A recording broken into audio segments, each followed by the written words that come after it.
정봉주의 정치쇼. 안녕하세요. 70억 분의 1의 사나이 마성의 중독성 대체 불가. 한 번 들으면 뼛속까지 쫙 파고 들어가는 정봉주의 정치쇼. 세계에서 정치를 가장 신나게 풀어주는 봉도사 정봉주입니다. 자, 어제는 비가 왔습니다. 오늘은 날이 맑았어요. 살다 보면 비 오는 날도 있고 맑은 날도 있습니다. 비 오는 날 좌절하지 않고 맑은 날 오만하지 않으면 여러분들에게도 기회가 옵니다. 자, 짜증나시는 분 봉도사의 정치쇼 들으면서 기쁘고 즐겁고 행복한 마음으로 하루 시작해 주시기 바라겠습니다. 정치 하나도 모르는 분들 정치 고수로 만들어 드리고요. 정치 고수들은 오만하지 않게 만들어 드리는 정봉주의 정치쇼 103.5MHz 러브 FM. 잠시 후 우리들의 소중한 서포터스 스폰서 광고 듣고 오겠습니다.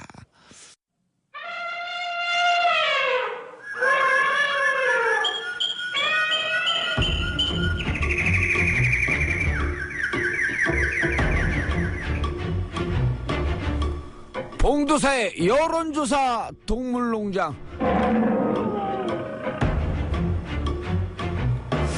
자, 봉도사의 여론조사 동물농장 시작하겠습니다. 매주 한 번씩 찾아오는 여론조사 분석.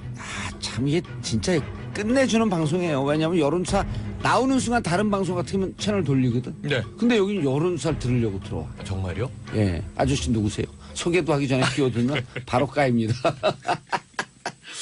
자, 이번 주에 숫자에 울고 숫자에 웃었던 한 주. 5명 후보들이 결정되면서 지지율 추이가 핫하게 요동쳤는데요. 앞으로 어떻게 돼가는지 정말 궁금합니다. 정말 궁금해, 이번 주에. 막 1대1 구도로 한다 그러면서 안모 후보가 치고 올라오니까 주위에서 나한테 처음 물어봐요. 자, 오늘, 여론조사 동물농장. 함께 하실 동물들 소개하겠습니다. 아우, 재밌어. 저는 미리 말씀드리지만 저는 호랑이입니다. 어우, 하마. 예. 저기 원숭이 잡는 하마입니다. 윈지 코리아 컨설팅의 박시영입니다. 무슨 이상한 드립을 쳐, 나오자마자. 윈지 코리아 컨설팅의 박시영 부대표. 네. 자, 그리고 오늘 코끼리는, 상아 자르러 갔어요. 예. 멀리 출장 갔습니다.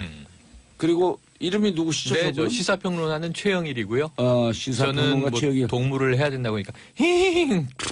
그게 뭐예요? 제가 말띠라서 그냥 말해주세요. 말이요? 네. 예, 말같지 초식 않아요. 동물입니다. 예. 말은 잘하시는데 말같지는 않아. 자, 그리고 유니웅 오피니언 라이브 여론 분석 센터장. 유니웅이니까 곰. 네. 예. 곰 역을 맡고 있는 오피니언 라이브의 윤용입니다. 예. 오늘 이런 영광스러운 자리에 나오게 돼서 그런 이상한 드립 치지 마세요. 채널 돌아가요. 네, 열심히 해보겠습니다. 예, 제가 곰 하면 하는 사자성어가 있어요. 네. 이런 곰 같은 여우를 봤나. 사자성어가. 제주로 한번 내부자들의- 불러보겠습니다. 예, 내부자들에 나오는 명대사죠. 예. 내부자들 하니까 한 말씀 해도 되나요? 예. 요즘에 전역 의원이 나오고 있잖아요. 외부자들이에요. 외부자들. 그건 외부자들이에요. 내부자들인가 다른가요? 어디서 드립을 치세요? 외부자들은 의원이 이병헌 나오시는 씨가 외부자죠. 나오는 그래서 이제 손학규 전 대표가 이제 대선에 나왔는데 그게 이제 되기 좀 쉽지 않은 상황이었다. 왜 이미 전역이 있는 삶이 이루어졌기 때문에 전역이 있는 삶. 죄송합니다. 죄송해야 돼요, 이건. 아재곰인데요, 아재곰. 자, 우리 전문가분들에게 이제 여론조사 분석 듣는데요. 여론조사를 잘 들으면 좋은 후보를 선택할 수 있습니다. 그리고 여론조사 언론에서 현혹시키는 거 듣지 마시고 우리 하마, 말, 곰 세 분이 하시는 얘기 들으면 정확한 정답을 얻을 수 있습니다.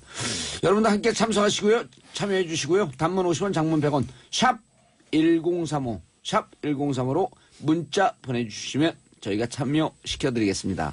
자, 이병선님, 코끼리는 어디 가셨어요? 출장 갔습니다. 정현주, 하마 제일 좋아요. 오, 하마 팬 생겼어요. 예. 하마 팬 그 카페 내 이름 만들어줄게요. 예? 예, 무슨 이름이? 하마평. 하마를 평가한다. 하마평. 좋잖아요. 네, 좋네요. 보는 라디오는 처음 보는데 봉도사님 정말 잘생기셨네요. 오늘도 시원하게 털어주세요. 감사합니다. 김지현님. 봉도사님 오프닝부터 진행이 일치월장하시네요. 저 매일 열심히 듣고 있으니까 정치 전문가 안 되면 책임지세요. 정치 초짜는 정치 전문가 만들어드리고 정치 전문가는 풍요로운 오만하지 않는 평론가로 만들어드리네요. 제가 평론 잘하면 이제 우리가 또 모셔다 씁니다. 자, 샵 1035 참여해 주시기 바라겠습니다. 하만 네. 터질 때 가면 그래도 오늘 네. 제일 오래 나왔어요. 그러네요. 졸지에. 좋아하시는 거 봐. 네. 안철수와 1대1 그리고 경우에 따라서는 안철수 후보가 이기는 네. 이게 결국은 핵심이거든요. 네. 그 뭔 현상이에요? 정말 이겨요? 일단은 뭐 일주일 이 지지율 추이를 좀 볼 필요가 있는데요. 예. 문재인 안철수 양강 구도가 형성이 됐는데 문재인 안철수가 한 일주일 전만 해도 10%포인트 정도가 차이가 났었습니다. 대략. 예. 근데 이게 이제 한 3, 4일 전부터 한 5%포인트까지 좀 좁혀진 이런 어떤 흐름을 좀 보이고 있어요. 네. 그래서 이제 그전에는 문재인이냐 아니냐 이 구도였는데 이제는 문재인이냐 안철수냐 이 구도로 좀 빠르게 형성이 됐습니다. 그런데 이게 과연 최근에 이제 각 진영의 분위기를 보니까 이렇게 이제 지지율이 급속하게 붙으니까 당연히 안철수 지지자들 같은 경우는 환호를 하죠. 굉장히 기대감이 형성이 됐습니다. 그런데 악재가 또 돌출이 됐습니다. 어제 그제. 그래서 이제 찻대기 논란과 그다음에 이제 조폭 뭐 이런 사진들이 공개가 되면서 좀 굉장히 긍정적인 분위기에 찬물을 끼얹는 일들이 좀 벌어지면서 고춧가루 좀 두 방울. 곤혹스러워하는 게 조금 상황이 목도가 되고요. 예. 반면에 문재인 지지층을 보면 굉장히 당황스러워했죠. 지지율이 갑자기 확 붙으니까 이러다가 뒤집히는 거 아닌가. 전문용어로 이게 목미?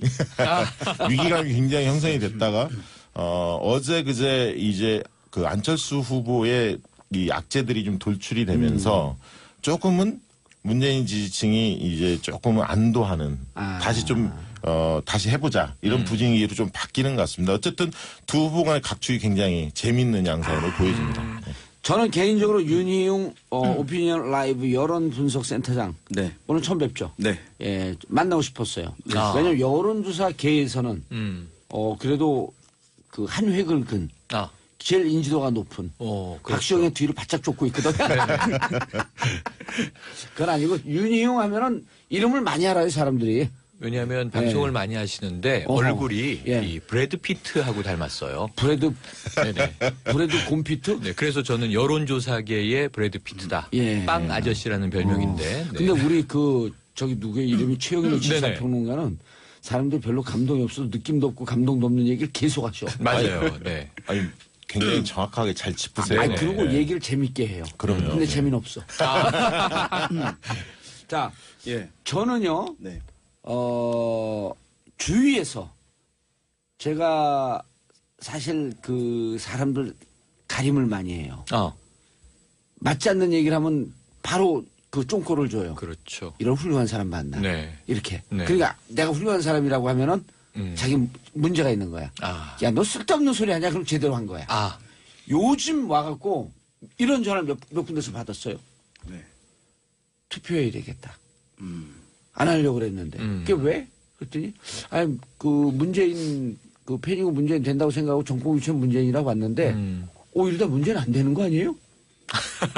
그래서 투표해야 되겠다. 그래서 여론조사 분석가들이 얘기하기 전에, 문지지층이 결집하는 거 아닌가?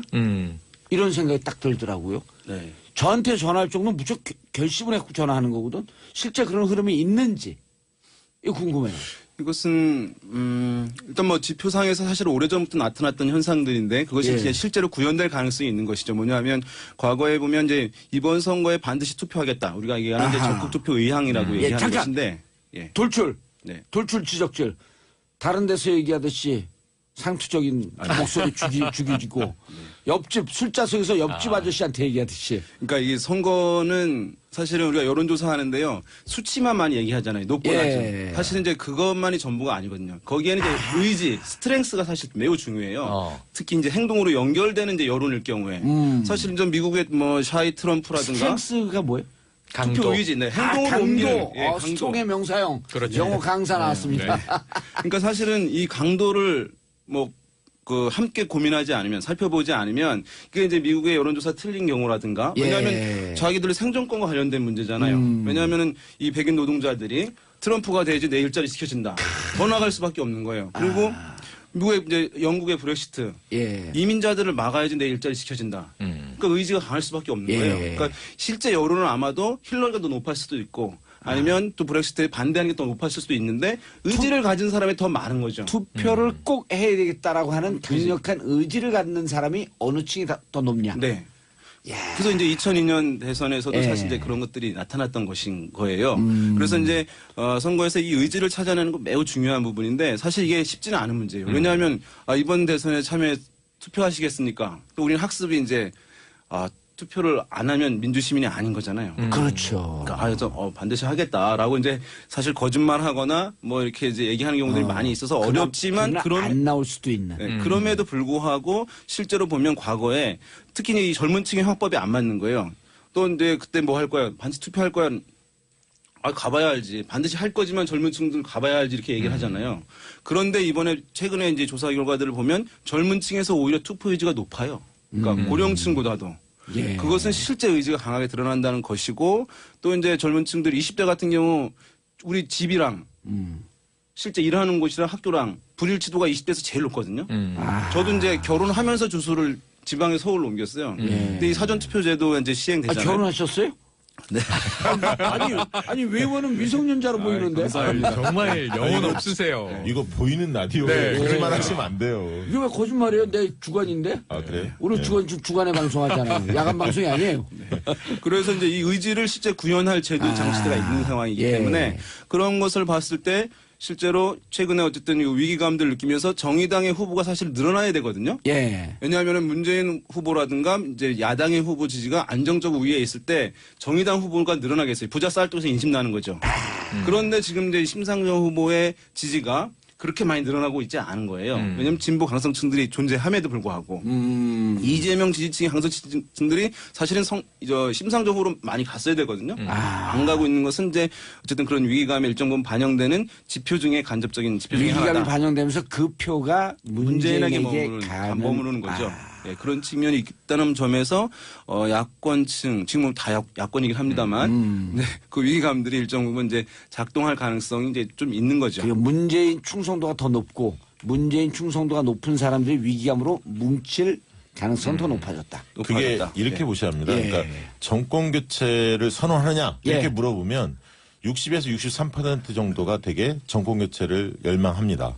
그중에 제가 볼 때는 문재인 후보의 지금 지지도가 대략 40% 정도거든요. 40%. 오르고 내리고 그 정도인데 정권 교체 희망층 중에 한 15%는 안철수 후보를 지지하는 것으로 보이고요. 나머지 5%가 사실은 태도 유보층으로 좀 빠져 있는 겁니다. 그 층이 경선 후유증도 좀 있는 거고요. 아까 이재명 안희정 지지층의 일부도 있는 거고요. 아까 있던 이번 대선이 좀 뻔할 거다라고 보고 뭐 적극적으로 의사표명을 안 하는 층들도 일부 있겠죠. 이 층이 과연 어떻게 움직이느냐. 그래서 다자구도에서 실질적으로 문재인 후보의 경우에는 45%를 찍을 수 있느냐 없느냐가 굉장히 중요합니다. 만약에 45%를 찍으면 양자 대결이라든가 뭐 반문연대 이런 가능성이 굉장히 없어지죠. 45% 지지율까지 올라가게 되면 양강이든 뭐든 이미 메이드 되는 상황이다. 그렇죠. 안착되는 상황이다. 네, 그렇게 볼 수 있습니다. 알겠습니다. 그러니까 사실상의 잠깐만요. 네. 문자 읽고 들어가겠습니다. 최수정 님, 금요일 패널 분들 이 코너가 제일 좋습니다. 다른 코너도 좋아요. 금요일만 듣지 마시고요. 패널도 좀 들어주세요. 신예솔님, 봉도사님 타 지역에 있는 경우 대통령 선거할 때 제가 등록된 주소지로 반드시 해야 하는 거예요. 타 지역에서 투표할 수 있는 방법 좀 알려주세요. 이런 분들 때문에 우리 방송에 의미가 있는 거예요. 사전 투표하실 수 있습니다. 그렇죠. 사전 투표는 자기 주소지 아닌 데서 투표할 수 있습니다. 사전 투표 인터넷 검색해서 어떻게 알 수 아는지 보시면 지금 거주하는 지역에서 투표할 수 있습니다. 자, 박인정님, 시정일 평론가님 팬입니다. 최영일인데. 네. 근데 괜찮아요. 저더러 길 가면 외부자들 잘 보고 있어요. 정치쇼 잘 듣고 있어요. 이봉주님. 근데 그럼 뛰어 재밌네요. 그때부터 뛰어. 재밌네요. 난 마라톤의 이봉주. 네. 최영일님. 그래서 지금 저는 양자구도 이렇게 표현하는 언론도 있는데 이거 오류입니다. 즉 오류. 다자구도라고 정확하게 말씀하셨고 오자구도예요. 지금 예. 끝까지 오자구도가 될 것 같아요. 예. 하지만 오자구도 내에 양강구도 혹은 오자구도 내에 이강구도 이렇게 얘기할 수 있는데 여기서 정확하셔. 중요한 게 뭐냐면 일중이약 이 변수를 무시하면 안 돼요. 결국 아까 매직 넘버 45% 말씀하실 때 이게 중요한 게 예. 결국은 누가 많이 표를 얻어 일중이약? 그러니까 이강 일중 이약인데 이강 일중 이약. 일중은 여기서 일단 홍준표 후보. 예. 왜냐하면 이제 지금 뭐 7, 8% 정도 높을 땐 10%. 두 자리 찍느냐 못 찍느냐인데 지금 홍준표 후보가 당선 가능성보다는 사실은 이 정권이 어떻게 되든 정당은 계속 가는 거잖아요. 야당으로 가더라도 대권만 있는 게 아니라 당권도 있는 거고요. 예. 내년 지방선거 바로 있고. 그렇죠. 그러니까 정치적인 이 기득권은 여러 가지가 있는 거예요. 그러니까 어떤 노림수를 두냐에 따라서 완주해야 한다. 그리고 가능하면 15% 이상을 득표해야 한다. 예. 왜냐하면 선거 보전을 이 비용을 다 보전받아야 되는 거죠. 최소한 절반이라도 보전받으려면 두 자릿수 10%를 얻어야 한다. 그래서 저는 이 양강구도에서 한 가지만 정리해 드릴게요. 지금 지지층 얘기를 하고 계신데 문재인 후보 지지층은 견고한데 확장성의 한계를 어떻게 뛰어넘느냐. 이게 지금 숙제고 앞으로 남은 32일 동안. 예. 그럼 안철수 후보 쪽의 문제 뭐냐면 지금 거품이냐 질소냐 보조타이오냐 여러 가지 이제 이 설왕설래 공방이 있습니다만 결국 유연성은 좋아요. 예. 이게 탄력이 좋다. 이렇게 볼 수 있어요. 탄성은 좋구나. 네. 그러니까 지금 밀집도가 막 생기고 있는데 예. 빠져나갈 위험성도 있는 것이 스펙트럼이 너무 넓어요. 아까 이야기하신 정권 교체를 열망하는 중도 혹은 일부 중도 진보 지지층부터 범보수 진영까지 넘나들고 있다 보니까 한쪽이 몰리면 한쪽이 이탈할 가능성이 항상 있는 거예요. 예. 만약에 정권 교체를 강조하자니 보수층이 빠질 수 있고 아하. 그럼 최근에 어제 얘기한 것처럼 사드 배치 필요하죠 얘기하니까 그럼 진보 진영에선 뭐지 또 이런 이제 물음표가 생기고 자, 이것을 탄성, 어떻게 다 유연성은 좋지만 밀집도에서 떨어진데 이 밀집도를 어떻게 만들 것이냐가 네. 안철수 쪽의 관건. 그러니까 이 자, 문재인과 그다음에 안철수의 문재인 쪽은 강단점이 정확하게 예, 반대로 교차합니다. 그러니까 서로 시소 게임을 하는 그렇죠. 거죠. 문재인 측은 충성도가 높고 견고한데. 견고하지만 아까 우리 네, 윤희용 대표께서 얘기한 건 스트렝스. 네. 발음이 안 좋았어. 저 이제 네, 좋지만 확장성을 어떻게 할 것이냐. 그렇죠. 이게 이제 그 안철수 후보의 이제 지지 사실은 이제 이게 견고하지 않을 수밖에 없죠. 최근에 올라간 거니까 그러니까 시간이 많이 필요하거든요. 10%만 있었잖아요. 네, 이게 이제 또 사실은 굉장히 이제 이상한 현상이긴 한데 보수층에서는 이렇게 한 후보로 빠르게 움직이는 건 이게 사실 쉽게 있는 현상이 아니에요. 그러니까 요즘에 물론 이제 스마트폰 확산으로 정보 습득 역량이 굉장히 높아지시긴 했지만 사실은 고령층들이기 때문에 정보 습득 역량이 사실 제한적인 측면이 있거든요. 그래서 한 후보를 알고 그다음에 호감을 보내고 지지를 보내고 하는데 2, 3개월 걸리는 거예요. 젊은 층 같은 경우는 이제 하루아침에 누구 띄우고 가라앉히고 하는 것들이 쉬운 건데 고령층들은 사실 시간이 걸리는데 지금 보면 이게 이제 없는 현상이 지금 나타나고 있는 거죠. 후보를 막 갈아타면서 바꾸고 타면서 이제 여론조사하면서 이런 현상을 잘 안 봤어요? 보수층들이 이렇게 빨리 움직이는 경우는 없죠. 근데 그런 걸 봤을 때는 이제 안철수 후보에 대한 열성적 지지로 갔다기보다는 어쨌든 이 보수층에서의 문재인 후보에 대한 견제 정서가 오랫동안 학습되어 온 것, 많이 학습되어 왔던 거죠. 지난 대선부터. 그러니까 어떤 문재인에 대해서 막아야 되는 것은 이제 1차 바리케이트를 사실은 안희정 후보로 친 거예요. 그럼 무너진 겁니다. 그러니까 다시 이제 2차 바리케이트를 안철수라고 하는 대안을 통해 가지고 구현하려고 하는 것이거든요. 근데 이 사람들 상당히 사실은 왜 홍준표나 유승민한테 안 가냐. 이미 연습을 이 사람들도 오랫동안 했어요. 반기문도 사실 내부자는 아니잖아요. 그러니까 오랫동안 내부에 있는 어떤 정치인을 지지해야 하는데 대선에서 그런 연습을 이제 아닌 사람을 지지한 연습을 오랫동안 해오다 보니까 지금도 마음이 편한 거고 그것이 이제 지금 뚜렷이 나타나는 건데 그런 면에서 이제 안철수 후보에 대한 지지는 열성적 지지가 아니고 이제 이것이 견고하지 않은 측면이 있는데 그런데 이게 최종 종착지가 될 가능성이 높은 거예요. 왜냐하면 이후에 어디 갈 데가 없는 거니까. 여기가 무너지는 건 아니니까. 알겠습니다. 자, 우리 하마로 넘어가기 전에 윤희용 대표님. 강원도 어디래요? 저 강원도 원주 출신입니다. 예, 한마디 몇 더. 마디 듣고 고향을 찝잖아요. 대단하신데요. 네. 와. 그 하마. 몇 가지 말씀을 좀 드리면 45% 굉장히 중요하다. 다자구도에 그 말씀 드렸는데 2007년 대선에서 이명박 후보가 당시 얻었던 득표율이 48%였습니다. 어마어마하게 이명박 대세론이 있었던 시기입니다. 있었음에도 불구하고 실질적으로 48%. 예, 그거는 그래서- 지난 2012년 문재인 후보가 떨어지면서 얻었던 득표와 예, 똑같다. 맞습니다. 48%였는데 아하. 그래서 45% 굉장히 중요하다 말씀 다시 한번 드리고 두 번째는 그 안철수 지지층을 분석할 때 제가 볼 때는 고정 지지자가 원래는 10%였는데 지금 이제 새롭게 한 25%가 막 붙었지 않습니까? 네. 그 중에 제가 볼 때는 한 10%는 확고한 지지 의향이 있는 것 같아요. 그래서 이제 안철수 지지자가 20%는 확고해졌다. 제가 볼 때 그렇게 보고 있고요. 15%는 아직 거품이 끼어 있다. 이게 굳어질지 움직일지는 지켜봐야 하는데. 안철수 지지층 예, 중에서. 그렇습니다. 35% 구조 중에서 지지 구조가 좀 그러니까 하락하죠. 박시영 예. 대표님 얼마 전까지 진짜 10%였어요. 맞아요. 맞습니다. 네. 느닷없이 올라갔어. 예, 맞아요. 뭐 그게 이제 보수의 전략적 선택, 안희정 지지 이탈층의 이탈? 흡수, 뭐 이런 것들이 맞물린 건데, 또 언론이 또 안희정 띄우기도 좀 안철수 띄우기도 좀 있었고요. 근데 중요한 건 뭐냐면, 안철수 후보가 그동안에는 검증을 받지 않았습니다. 왜냐? 유력 후보가 아니었어요. 그러니까 그동안에는 중심이 문재인이었거든요. 예. 그다음에 반기문이었고. 모든 왜냐? 선거가 유력 후보니까요. 그렇죠. 모든 선거가 그렇죠. 문재인이냐 아니냐 구도로 그렇습니다. 갔었잖아요. 근데 지금은 이제 달라진 거죠. 어허. 그러니까 이제는 안철수 후보에 대해서 검증의 칼날이 가해질 겁니다. 그리고 그동안에 문재인 때리게 올인했는데 모든 정당 모든 후보들이 이제는 홍준표 후보의 경우에도 문재인도 때리지만 안철수 때리기 시작합니다. 수밖에 없지. 협공 국면이 가는 거죠. 홍준표나 문재인 양측에서 이제 안철수로 칼을 들이댈 예. 겁니다. 그래서 이 검증 국면, 특히 이제 최근에 검증 쏟아졌던 국면. 차떼기 이 논란은 굉장히 아프죠. 왜냐하면 경선이 굉장히 국민의당이 흥행을 했는데 이 부분이 터지면서 차떼기 논란이 박시영 터지면서 하마. 흠집이 우리 방송 듣는 분들 중에 차떼기 모르는 분들 계세요. 그런가요? 차떼기가 뭔지 설명해야지. 차떼기 뭐지? 아니 정치 전문가들도 잘 몰라요. 왜냐면 네, 우리는 맞아요. 정치 속에서 20년, 30년 살았기 때문에 차떼기 하면은 2007년. 네. 그다음에 차떼기 하면 2002년 돈. 2002년. 예, 그다음에 신호 나르기 하면 2007년. 그러니까 딱딱 이거 나오는데 다른 겁니다. 예. 차떼기 구분해야 되는 게 2002년 차떼기는 돈. 차에다가 현금 박스를 싣고 예. 선거 때 돈을 뿌렸다는 얘기고요. 그리고 지금 박시영 이건 안 되는 부대표가 거고. 얘기하는 차떼기는 지금 렌터카를 이용해서 예. 17대인가요? 이용해서 실어 날른 거죠. 그러니까 운전사하고 렌터카 경선 비용을 현장에. 대고. 근데 더 이게 누가 됐어요 그 병을? 그 돈을 이제 국민의당 관계자가 된 것으로 지금까지는 파악이 되고 그 있습니다. 사람들이 누굴 찍은지 모르지만 어쨌든 국민의당 선거를 깨끗하고 누구나 참여할 수 있는 공정한 선거를 하자 그러는데 실제로는 유권자들을 실어 날랐다. 네, 그게 이제 불법이 아니에요. 불법이죠. 어허. 전남에서도 일어났고 지금 비슷한 사례가 부산에서도 발견이 됐는데 문제는 이 조폭 사진 논란이 있었지 않습니까? 예. 안철수 후보가 조폭으로 보이는 사람들하고 사진을 같이 찍었다. 이게 전북에서. 논란이었는데 어허. 그 중에 한 분이 렌터카 사장이다.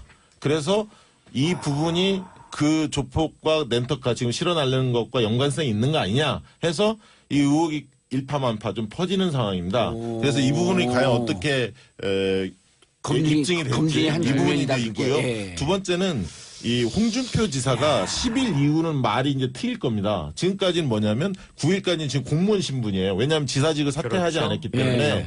이게 도를 지나친 발언을 하면 선거법으로 이 저쪽이 받습니다. 아, 그 지금 홍 반장이 무건수행 중에 아니, 발언을 하시지만 도를 넘지는 않죠. 아하. 수위 조절을 하죠. 수위 조절을 하는 겁니다. 그런데 최근에 재밌는 현상이 뭐였냐면 얼마 전에 JTBC 그 손석희 앵커와 인터뷰가 화제가 됐었죠. 화제가 됐죠. 거기 출연하셔서 상당히 태도가 그렇게 좋게 보여지지는 않았습니다. 국민 반말도 다수가 하고. 본다면. 그럼요. 그러나 이걸 잘 보셔야 하는 게 국민 다수는 그렇게 봤을지 몰라도 보수 진영은 통쾌하다고 생각을 하고 있어요. 결집을 하고 있습니다. 왜 손석희 앵커가 진행하는 프로그램이 사실은 태블릿 PC, 네. 이 국정농단에 이 밝혀지는 계기를 주어졌던 이 부분을 특정 보도하지 않았습니까? 그러니까 태극기 집회에서는 상당히 공격을 받은 인물이었죠. 예. 그렇죠. 손석희 그렇기 때문에 앵커가. 그 부분에 대해서 각을 세웠기 때문에 결집의 가능성도 있다. 저는 그렇게 좀 보여집니다. 알겠습니다. 자, 우리끼리 얘기하면요. 네.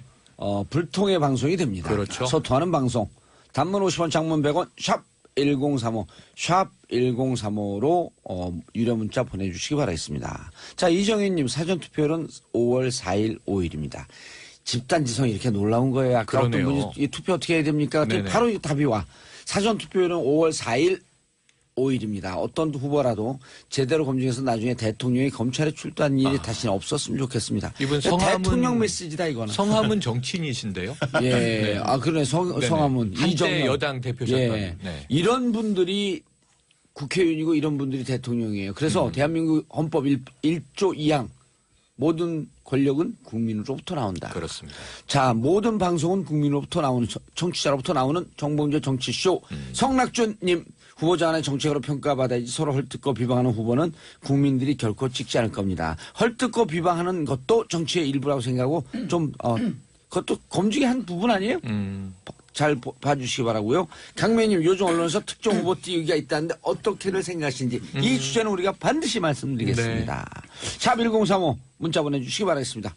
네, 지금 성낙주님 말씀이 저는 확 와닿는데요. 예. 자, 이게 너무 네거티브로 흐르니까 예. 30일밖에 안 남았는데 그럼 예. 문재인의 공약은 뭐냐, 정책은 뭐냐? 어제 전화 받았어요. 어떤 안철수의 분한테. 공약과 정책은 뭐냐? 어떤 분한테 전화 받았어요. 네. 방송에서 네거티브 하는데 네거티브가 뭐예요?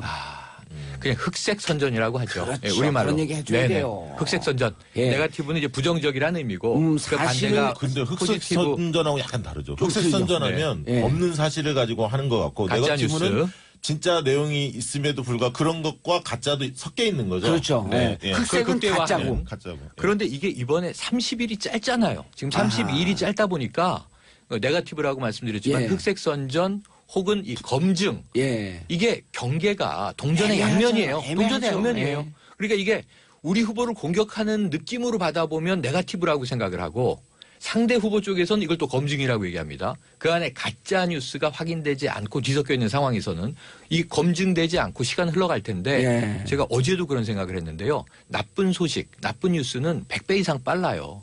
미담은 전해지지도 않아요. 맞습니다. 다루지도 않거니와 예. 언론이. 그래서 정말 이 유권자들이 다 여러 후보에 대해서 특히 유력 후보에 대해서 나쁜 얘기만 듣다가 투표장에 갈 가능성이 높아서 저는 이 각 캠프에서는 조금 더 자기 후보의 정책, 컨텐츠, 공약을 선명하게 알리기 위해서 조금 더 미디어 커뮤니케이션에 더 정말 노력을 투입해 주셔야 된다. 이런 근데 말씀을 드리고 언론이 싶습니다. 사실은 잠깐만요. 언론이 예. 언론이 2부에 광고 듣고 오겠습니다. 광고 듣고 2부에 오겠습니다.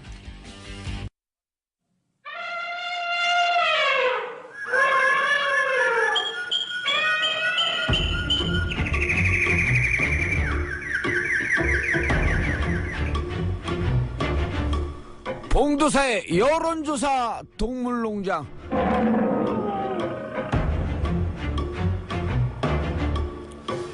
자, 여론조사 동물농장. 세계에서 이런 프로 없어요. 아니 예. 음악을 들으니까 이게 동물의 왕국에 나와 있는 것 같아요. 그럼요. 네. 자, 예. 스스로 이제 밝혀 양심 고백 커밍아웃 해야 돼. 네. 박시영 윈지코리아 컨설팅 부대표 뭐예요? 하마입니다. 우리 이런 거 좋아해. 자백하는 거. 네. 자, 그다음에 누구죠? 최영일 시사평론가. 말입니다. 아닌데 염소 같은데. 자, 그다음에 윤희용 오피니언 라이브 대표. 네, 곰입니다. 예, 이런 곰 같은 네. 거. 구미웅이죠. 구미웅. 뭐요? 꼬리 9개 달린 곰. 아까 곰 같은 여우라 그러죠. 오늘 최영일 평론가는 개그하러 나오신 것 같아. 저기 보고 손 한 번 들어주세요. 얼굴이 안 보인다고. 카메라로 나가나요? 그러면 보이는 라디오. 오라. 네. 연예인처럼 샤샤샤 뭐 이런 것도 그럴 때 원숭이 같은데. 아 그래요? 잔나비로.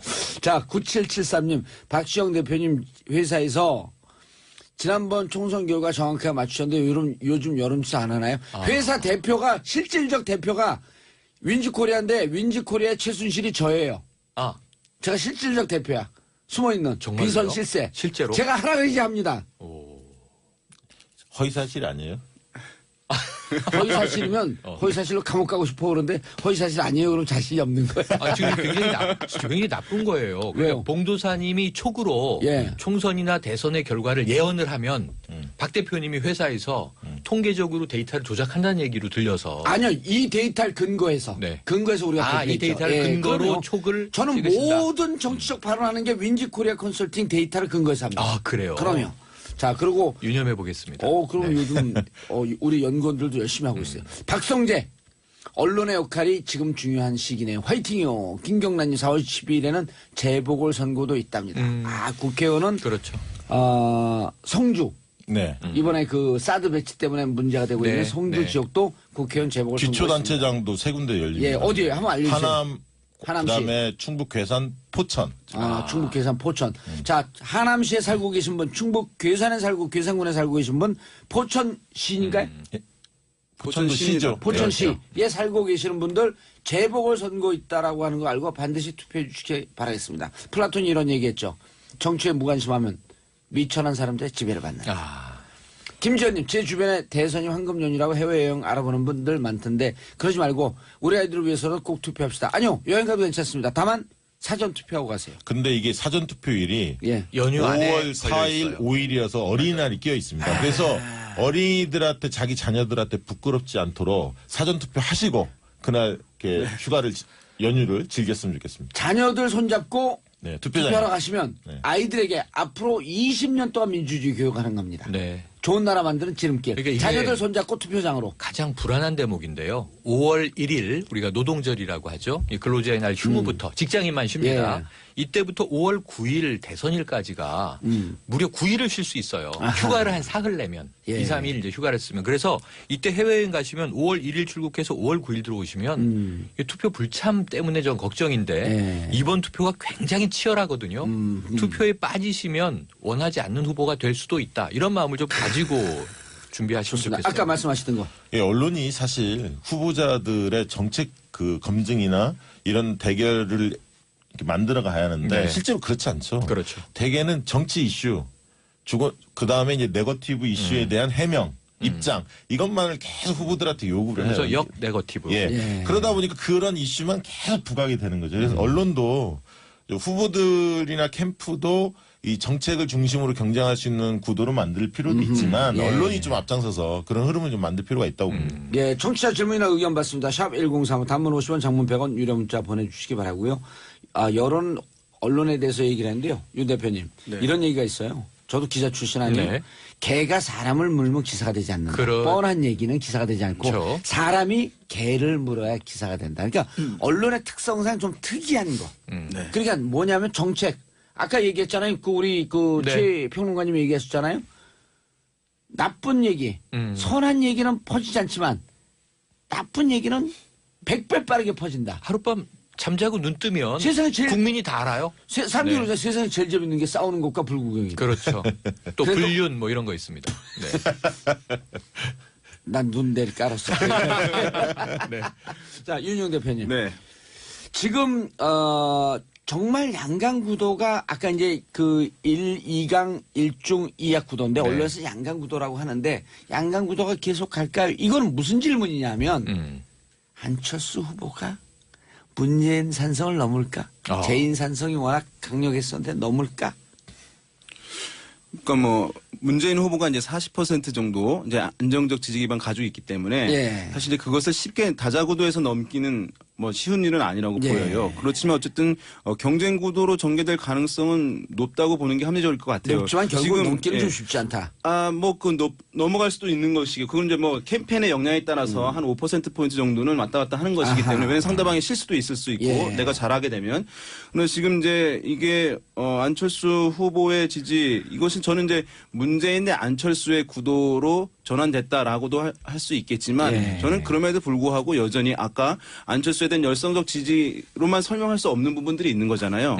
그래서 여전히 문재인 대 문재인 아님의 대결인 거예요. 예. 그러니까 이건 그래서 안철수 후보에 대한 이제 네거티브든 아니면 여러 가지 검증 공세가 강화되긴 하겠지만 그것이 지지가 안철수 후보이기 때문에 지지하는 측면 외에 문재인 후보에 대한 견제 때문에 문재인 아님을 지지하고 있는 부분도 상당히 크기 때문에 이것이 이제 어떤 네거티브의 강도의 수준에 맞춰서 효과나 타격을 바로 주기는 저는 제한적일 가능성도 높다고 보여요. 예. 왜냐하면 그것은 안철수기 때문에 지지하는 게 아니라 문재인에 대한 견제 때문에 지지하는 문재인 것이기 때문에. 아님이기 때문에. 아님이기 때문에. 그래서 그 부분에서 이제 양강구도 이게 어떻게 갈지는 확실히 볼 수는 없지만 이것이 안철수가 지지 강도 약하긴 하지만 뭐 빠르게 뭐 빠지거나 이럴 가능성도 사실 그렇게 높게 보는 것은 약간 합리적이지 않은 측면이 있다. 예. 자, 이제 세 분이 다 네. 다자구도다. 자꾸만 양강구도라고 네네네. 얘기하지 마라. 다만 2강 1중 2약 구도다. 라고 하는데 이제 네. 사람들이 이런 헷갈리는 게 있는 거예요. 언론에서는 자꾸만 1대1로 갔을 때 안철수가 문재인을 네. 뛰어넘는 여론조사 나오니까 네. 이게 정말 1대1로 갈 수 있는 거야? 1대1로 가면 이겨? 그건 저는 여론조사를 인용하는 언론이 예. 자꾸 양자구도화하고 있다. 이것도 프레임이다. 객관적 네, 문제가 있다고 객관적 봐요. 사실이 아니라 본인들의 의도를 노출시키는 네, 거라고 네. 볼 수 있다. 아니, 그게 뭐 정치적인 의도든 예. 아니면 아까 말씀하신 대로 그래야 재밌으니까 뭐든지 챔피언과 도전자가 막상막하로 치열해야 경기라는 게 재밌잖아요. 예. 그러니까 언론은 재밌고 관심이 자꾸 몰려서 주목도가 높아져야 뭐 그냥 속칭 장사가 되는 거 아닙니까? 그렇죠. 그럴 수 있어요. 그런데 문제는 뭐냐, 우리가 다자구도를 전제로 보면 여기서 반지의 제왕을 이 영화를 제가 자꾸 강조하고 싶은 것이 이 안에 골룸이라는 캐릭터가 있어요. 예. 근데 이 안에는 선과 악이 공존하는 이 다중인격 캐릭터예요. 그런데 왜 일중과 이 악을 우리가 주시해서 봐야 되냐면 지금 심상정 후보는 독야청청 유일한 진보정당 진보 후보입니다. 그런데 유승민 후보가 약에 들어있고 홍준표 후보가 중에 들어있잖아요. 연대할 건지 말 건지 아직도 오리무중 아닙니까? 그래서 끝까지 완주할 것 같은 분위기인데 현재는. 그런데 이 재밌는 사자구도로 분석한 걸 보니까 유승민 후보가 만약에 범보수 단일 후보가 되면 이게 안철수에게 유리하다. 또는 홍준표 후보가 범보수를 묶어서 결집시켜서 단일 후보가 되면 문재인에게 유리하다. 이런 얘기들이 일부 나왔는데 왜 네. 그러냐? 왜 그러냐를 보면 보수층이 이 당락과 집권과 상관없이 자신들의 정체성을 강하게 표출하면 야당 생활을 하더라도 대권 이후에 우리는 이 정당으로서의 예. 정치 집단으로서의 정체성을 밀고 갈 거야. 우린 독자적으로 존재하는 거야. 어느 후보에게 묻어서 가지 않아라고 강성 결집을 하는 순간 예. 여러 가지 변수를 작용을 하게 된단 말이에요. 요 대목도 중요한 관전 포인트가 됩니다. 알겠습니다. 자, 우리 전문가 하마 넘어가기 전에 1358님 봉도사님 저는 괴산군수 사전투표로 이번 주 토요일 갑니다. 어허. 그 봉도사님도 이제 괴산 한번 놀러 오세요. 자, 기초단체는 하남시, 괴산군, 포천시 투표 있고요. 그다음 국회의원은 성주군을 위시한 4개 군인데 어딘지 잘 모르겠어. 성주 군이 의성. 청송 의성. 예, 청송군에 살고 계신 분, 의성군에 살고 계신 분 지역은 넓지만요. 이번에 거기는 또 사드 문제 때문에 관심이 집중되고 있는 지역이니까 반드시 투표를 좀 해주시기 바라겠습니다. 자, 강유미님 저는 꼭 투표하러 갈 겁니다. 이번엔 진짜 사람다운 대통령 뽑는다면 세상이 조금은 바뀌지 않을까요? 4507님 질문이요. 교도소에도 투표를 하나요?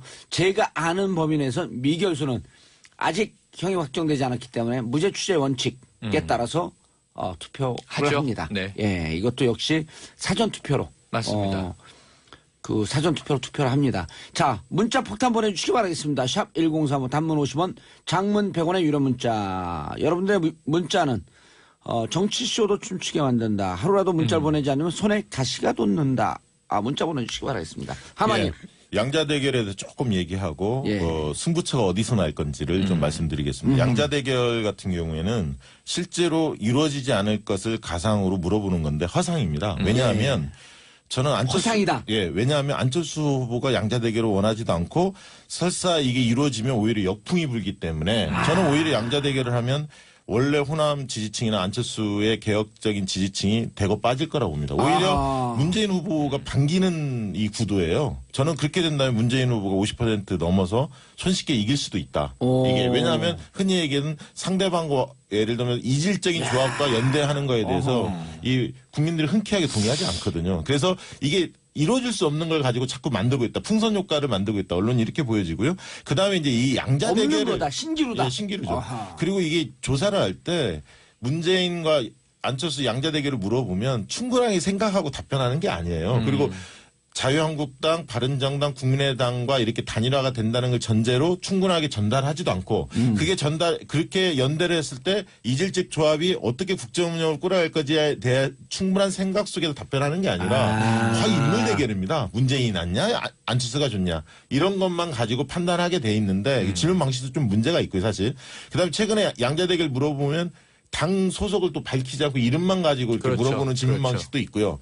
무엇보다 중요한 건 유권자는 인물만 가지고 선택하는 사람들 있지만 소속 정당과 인물을 함께 고려해서 선택하는 사람이 많은데 아직 그 부분이 충분히 전달되지 않은 상태 속에서 양자 대결로 자꾸 몰아가고 있다. 이런 측면을 말씀드리고요. 안철수 후보의 지지율이 과연 빠질 거냐 조기에 이 부분에 대해서 말씀을 드리면 저는 1차 고민은 다음 주라고 봅니다. 그러니까 15, 16일 날 후보 등록일입니다. 그렇죠. 15, 16일. 이때 지지도가 굉장히 중요합니다. 15, 16일 날 앞두고 직전에. 그러면 지금 안철수 후보가 가파르게 상승을 해서 거의 접전이 이루어지고 있는데 5%포인트까지 거의 좁혔는데 그렇죠. 사실 아까 제가 말씀드렸지만 악재가 터지면서 이게 엎을 수 있는 상황까지도 왔는데 이게 주춤하게 돼 있는 지금 전망이 좀 나옵니다. 국면이 될 것 같은데 향후에 아까 얘기했듯이 이제 홍준표, 문재인 쪽에서 계속 이제 공세가 이어질 거고 협공이 이루어질 거고 무엇보다 중요한 것은 누구랑 연대할 것인데 이 부분이 쟁점으로 떠오를 가능성이 있습니다. 집권한 다음에 이게 그 만약에 안철수 그걸 좀 이따 후보가 얘기하면 안 돼. 그 너무 많아. 아니 하나만 내용이. 안철수 후보가 집권을 하게 되면 이게 민주당이나 정의당하고 연대할 거냐 아니면 자유한국당이나 바른정당하고 연대할 거냐 이 입장을 밝히라고 요구할 겁니다. 왜냐하면 민주당 문재인 후보의 경우에는 이 부분을 답변했거든요. 네. 자기는 국민의당 정의당하고 하겠다. 개혁정부를 구성하겠다. 개혁정부를 구성하겠다. 이렇게 표명을 했는데 안철수 후보는 그 부분에 대해서 답변을 안 하고 있습니다. 왜냐하면 못할 거 어느 아니에요? 쪽의 편을 드는 순간 한쪽이 이탈할 것을 알고 있기 때문에 그렇죠. 답변을 안 하고 있는데 그렇죠. 결국은 그 문제에 대해서 답변을 할 수밖에 없는 그 구조로 갈 겁니다. 그래서 박시영 하마님. 네. 얼마 전에 언론 기사를 봤더니 양강구도로 하면 안철수가 이기는 여론조사 나올 때도 양강을 설명해 주는 거예요. 안철수의 국민의당이 자유한국당, 바른정당과 손잡아서 하나의 정당이 되면 네. 이렇게 설명해 주더니 쭉 빠지면서 문재인 승. 네. 그래서 지금 박시영 부대표가 얘기하는 게 설득력이 좀 있네. 설명을 해주면 그리고 나중에 끝나고 난 다음에 자유한국당하고 손잡고 그 적폐 청산 대상인데 거기하고 손잡고 연합정부 구성할 거예요? 이렇게 하는 순간 네. 호남 세력은 다 빠질 거 아니에요. 촛불 세력 다 빠지고. 자, 저는 이제 이 정치적으로 예. 객관과 중립을 유지하는 평론가지만 여기서 이제 근데 눈빛이 왼쪽으로 가 있어. 안철수 후보 쪽을 조금 말씀을 해드리죠. 예. 뭐냐면 강력한 워딩이 하나 있었는데 안철수 쪽. 네, 정치인들과 정치공학적인 연대는 없다. 불살라버렸다. 이런 표현을 썼어요. 우리 유권자들이 기억력 좋습니다. 예. 이게 30여일 동안 이걸 뒤집을 수는 없어요. 그 순간 저는 대권 후보로서의 자격에 상당한 치명적인 상처를 입어요. 그래서 예. 정치공학적인 연대가 없다 하면 당대당 연대라든가 예. 합당은 시간도 불가능하거니와 선거연대나 단일화는 없다라는 걸 네. 의미하고 국민에 의한 연대만 있다예요. 이건 뭐냐면 알아서 저에게 몰표를 주셔야 문재인 후보가 대통령이 되지 않고 제가 될 수 있습니다라는 시그널이잖아요. 예. 그러니까 이거는 명확하기 때문에 당대당 연대 가능성은 없는 거로 보고 저는 예. 오자구도가 끝까지 간다. 끝까지 간다. 누구도 중도 사퇴하지 않고 완주한다라고 이제 전제를 하고 있습니다. 예. 윤영 대표님. 그러니까 이제 국민의당 또 안철수 후보 입장에서 이제 뭐 여러 가지 이제 앞으로 이 지지가 이제 조정이 될 가능성도 있긴 한데 저는 예. 이제 이런 측면을 봐야 이제 그 연대와 관련한 부분들이 이제 지속적으로 괴롭힘을 이제 줄 텐데 예. 가령 이제 뭐 김종인 전 대표 등과 이제 연대를 이제 할 수도 있잖아요. 만약에 뭐 어떻게 될지 거긴 뭐 모르겠습니다만. 무소속이니까. 예, 그런데 이제 뭐 문재인 후보에 대한 이제 공세 카드로서는 굉장히 어떤 효과적일 수 있기 때문에 모양새를 갖춰서 같이 할 가능성이 있을 수 있는데 그런데 이 스피커 관리들을 이제 안철수 후보 측에서 못하게 되는 상황이 발생할 수 있을 거예요. 만약에 지멋대로 얘기해버린다. 자유한국당 뭐 다른 세력과 같이 해야지 통합정부 하려면 어디 배제할 수 없고 이런 얘기들이 있게 되면 이제 타격을 줄 가능성이 이제 있을 수 있겠고 그런데 이제 타격을 지금은 준다는 게 안철수에게 그렇죠. 부정적인 타격을 왜냐하면 주면서 예, 지지율이 같이 빠질 수 있다. 함께하는 세력들이 어떤 이제 보수 세력과 연대한다라고 하는 것들은 이제 이 메시지 관리도 잘 안 될 경우에 그 다음에 이제 이것이 지금 현재는 지지율이 견고하지 못하기 때문에 예. 그러나 제가 봤을 때는 나중에 그 본선 통과해가지고 가게 되면 견고해지거든요. 예. 사람들이 난 이제 안철수를 지지해라고 하게 되면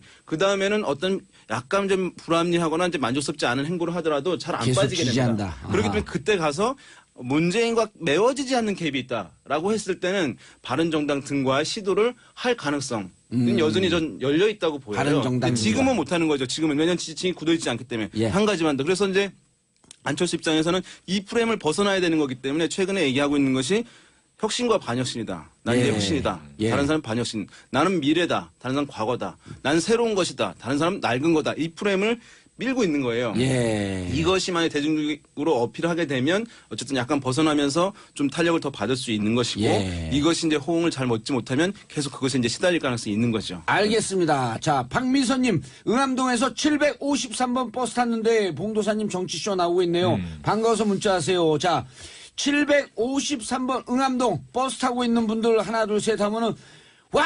그 소리 환호 한번 보내주시기 바라겠습니다. 하나, 둘, 셋! 여기까지 들려요. 들으셨죠? 귀청 찢어지는 줄 귀청 알았어요. 찢어지는 줄 알았어요. 753번 기사님 감사합니다. 자, 버스 기사님, 택시 기사님, 이렇게 정확하게 번호 찍어주면 저희가 소개해드립니다. 753번 안전운전, 그리고 753번 타고 계신 분들 행복한 민주주의 국가에서 살기를 기원하겠습니다. 자, 하마님. 예, 그래서 지금 제일 중요한 게 아까 15, 16일 날 후보 등록일 예. 기준으로 그때 지지도가 중요하다 말씀했는데 과연 지금의 추세 40대 35% 5%포인트 차이 나는 것을 계속 유지할 수 있느냐 안철수 후보가 이게 굉장히 중요합니다. 근데 최근의 흐름을 보면 이게 만약에 안철수 후보가 한 2, 3% 빠지고 아까 유보층으로 가 있는 문재인 약간 유보층 지지 성향이 있는 유보층이 붙어서 만약에 42대 32 만약 이런 구도로 짜여진다면 만약에 42대 32 이런 10%포인트가 만약에 형성이 된다면 그 뒤로는 홍준표 후보가 조금씩 부상할 가능성이 있습니다. 그러니까 정권 교체가 쉽지 않겠다. 아니 안철수로서 당선이 쉽지 않겠다라고 판단한 순간 보수층이 홍준표 후보 쪽으로 일부 옮겨갈 가능성이 있습니다. 그러면 홍준표 후보가 15%더 나가서 TV 토론에 상당히 강점이 있기 때문에 20%까지 도달할 수도 있는 겁니다. 그래서 안철수는 저는 빠진다. 다음 주가 굉장히 중요한 여론조사 지표로 본다면 가장 중요하다 이렇게 주가 봅니다. 중요한 이유를 또 한 가지 말씀드릴게요. 예. 지금 조기 대선이 굉장히 이제 빠르게 치열해지고 있지만 달아오르고 있지만 지금 우리 사회의 핵심적인 쟁점 이슈들이 또 흘러가요. 4월 14일 다음 주 금요일을 전후해서 이 박근혜 전 대통령에 대한 기소가 아마 있을 겁니다. 그리고 4월 16일 또 세월호 3주기 있잖아요. 4월 16일 일요일인데 예. 세월호 3주기이고 예. 이 시점에 지금 세월호가 인양이 돼서 지금 뭐 이제 4월 10일 전후해서 무트로 올라오니 많이 지금 굉장히 마지막 고생을 하고 그리고 있고. 전 정권에 대한 분노도가 또 다시 폭발하고 그러니까 있어요. 이 세월호가 박근혜 정부에서 어떤 의미를 가지며 예. 이번 대선에서는 미래 대한민국을 어떤 그림으로 설계돼야 하는지에 대한 문제를 던질 거예요. 그게 중요하게 유권자 국민들에게 작용을 할 거고. 또 하나 있어요. 네. 앞뒤가 똑같은 우병우 구속 여부. 구속 여부 있죠. 예. 네, 일괄 기소할 것으로 봅니다. 구속이든 불구속이든. 예. 그래서 이제 하나는 이제 이 최순실 게이트의 매듭. 예. 그다음에 4.16 4월호 3주기 중요하게 보셔야 될 것 같습니다. 최근에 이제 안철수 후보의 부상 또 문재인 후보의 주춤은 사실은 박근혜 전 대통령의 구속과 밀접하게 관련돼 있어요. 왜냐하면 심판 기류가 높게 유지돼 왔었는데 구속이 된 건 한국인 정서에서 구속은 사실 이제 불가역적으로 종결된 것이거든요. 일정 부분.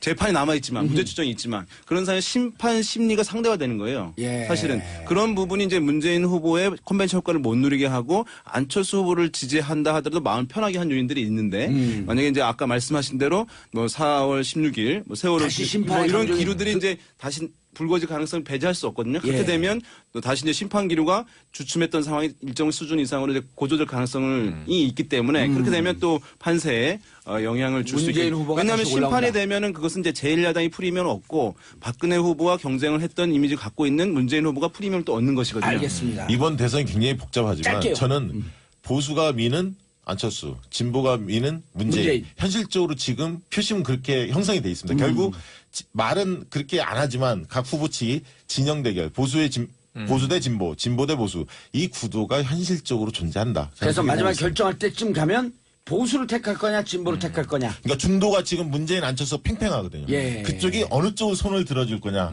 이 부분을 판단할 거라고 알겠습니다. 강소연이 오늘 봉도사님 정치쇼 들으면서 처음 알게 되는 게 되게 많았어요. 완전 효자손이네요. 선거 때까지 계속 들을 것 같아요. 선거 이후도 재밌습니다.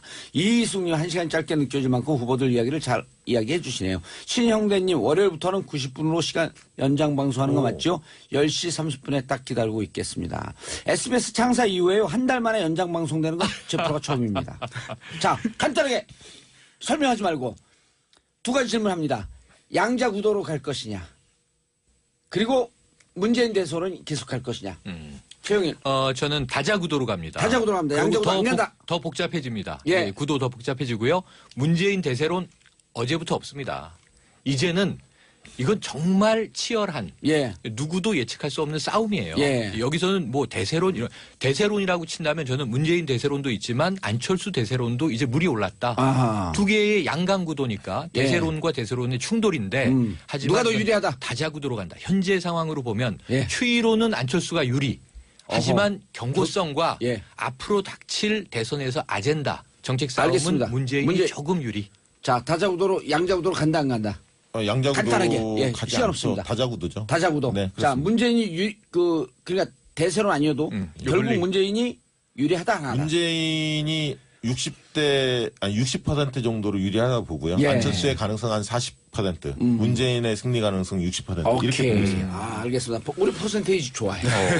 저는 뭐 어쨌든 뭐 이것이 이제 양자 대결로 갈 가능성은 거의 없고요. 예. 그러나 이제 부분적인 단일화는 있을 수 있다. 보수 같은 경우 단일화 가능하다 예, 보고요. 예. 어쨌든 지금 안정성은 높으니까 문재인 예. 후보가 그러나 이제 가능성이 안철수는 문재인 아님이기 때문에 그것도 예. 이제 금방 빠지거나 하지는 않는다 이렇게 보겠습니다. 다만 문재인의 가능성이 안정성? 더 높다. 몇 지금 프로- 몇 현재로서는 뭐 아까 우리 박지원 대표님 말씀하신 수준 6대4 정도는 61대 39 현재 좀 변형이 있어. 우세한 이제 상황이라고 봐야죠. 65대 지금. 35. 네, 알겠습니다. 예, 저만 65대 35. 5대 5네요. 알겠습니다.